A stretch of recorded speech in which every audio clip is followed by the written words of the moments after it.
നിലമ്പൂർ പാട്ടുത്സവ വേദിയിൽ സാമ്പത്തിക തർക്കത്തെ തുടർന്ന് യുവാവിനെ കുത്തിപ്പരുക്കേൽപ്പിച്ച സംഭവത്തിൽ ഒന്നാം പ്രതിയെ കസ്റ്റഡിയിൽ വാങ്ങി തെളിവെടുപ്പ് പൂർത്തിയാക്കി. കുത്താൻ ഉപയോഗിച്ച കത്തിയും കണ്ടെടുത്തു. ബുധനാഴ്ച ഉച്ചയ്ക്ക് 2:30യോടെയാണ് കേസിലെ ഒന്നാം പ്രതി മുതുകാട് തെക്കുംപാടം സ്വദേശി കുന്നുംപുറത്ത് സുജിത്തിനെ തെളിവെടുപ്പിനെത്തിച്ചത്. സമീപത്തെ ഹോട്ടലിലും സമീപ പ്രദേശത്തുമായി എത്തിച്ച് തെളിവെടുപ്പ് നടത്തി. സ്വകാര്യ ബാറിന്റെ പിൻഭാഗത്തുള്ള സ്വകാര്യ വ്യക്തിയുടെ സ്ഥലത്ത് നിന്ന് കുത്താൻ ഉപയോഗിച്ച കത്തി കണ്ടെടുത്തു. കുത്തിയ ശേഷം കത്തി ഇവിടേക്ക് വലിച്ചെറിയുകയായിരുന്നുവെന്ന് പ്രതി മൊഴി നൽകി.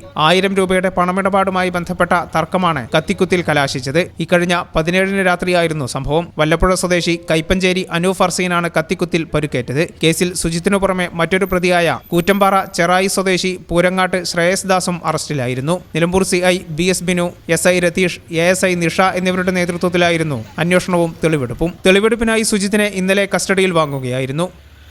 ഈ ചാനൽ ന്യൂസ്, നിലമ്പൂർ.